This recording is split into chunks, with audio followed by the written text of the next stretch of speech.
বিজেপিকে হারাতেই হবে। কে পশ্চিমবঙ্গে বিজেপিকে নিয়ে আসলো? 2014 সালে কংগ্রেসের জন্য দেশে বিজেপি এসেছে, পশ্চিমবঙ্গে মমতা ব্যানার্জির জন্য বিজেপি এসেছে। আর আমরা সবাই সাধু পুরুষ, এই সাধুগিরি করার সময় নেই বাপু। এখন হচ্ছে লড়াই করার সময়। এখন হচ্ছে একটাও ভোট বিজেপিকে দেওয়া যাবে না, একটাও ভোট ভাগ করা যাবে না। ঐক্যবদ্ধভাবে 1:1 বিরুদ্ধে জোট হবে এবং সেই ভোটে আমরা নরেন্দ্র মোদীকে আগে হারাবো। এই ড্রাগ ব্যবসায়ী নরেন্দ্র মোদী, এই দুর্নীতিগ্রস্ত নরেন্দ্র মোদী, এই গৃহযুদ্ধের পান্ডা নরেন্দ্র মোদী, এই অস্ত্র ব্যবসায়ী নরেন্দ্র মোদী। আরে তোমরা চীনের দালালির কথা বলছো, ওখানে তোমরা চীনের ব্যবসায়ীদের সঙ্গে গোপনে গোপনে সাথ করে বসে আছো।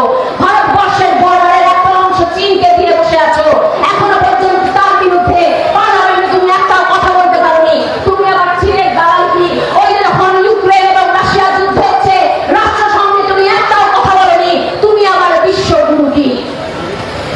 তাই আজ ইন্ডিয়া জোটের পক্ষে, বিজেপির বিরুদ্ধে এই যে আমরা ঐক্যবদ্ধ হতে চাইছি, আপনাদের কাছে আবেদন করছি, আসুন ভারতবর্ষের সংবিধানের প্রথম পাতার প্রথম বাক্যে গণতন্ত্র, ধর্মনিরপেক্ষতা, সমাজতন্ত্র, প্রজাতন্ত্র লেখা আছে।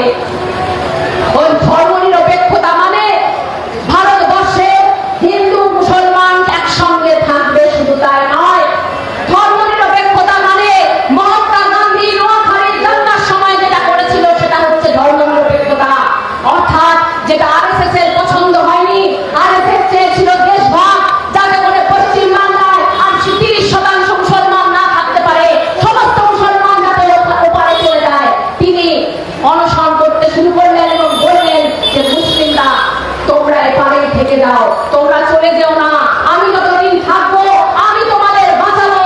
আর তাই সাভারকারদের সহ্য হয়নি, গডসেদের সহ্য হয়নি। আসলে যেরকম দেশভাগ তারা চেয়েছিল সেই দেশভাগ ভারতবর্ষে হয়নি।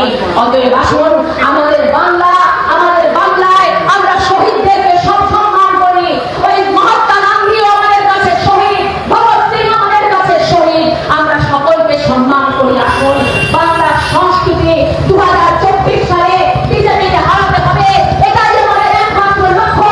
বিজেপি যদি হারে তাহলে সংবিধানের প্রথম পাতার প্রথম বাক্যে ওই সমাজতন্ত্র, গণতন্ত্র, ধর্মনিরপেক্ষতা এবং প্রজাতন্ত্র আমরা অবশ্যই পালন করবো। এই কথাটা বলে আমি আমার বক্তব্য শেষ করছি। ভারত জোড়ো অভিযান জিন্দাবাদ, ইনকিলাব জিন্দাবাদ।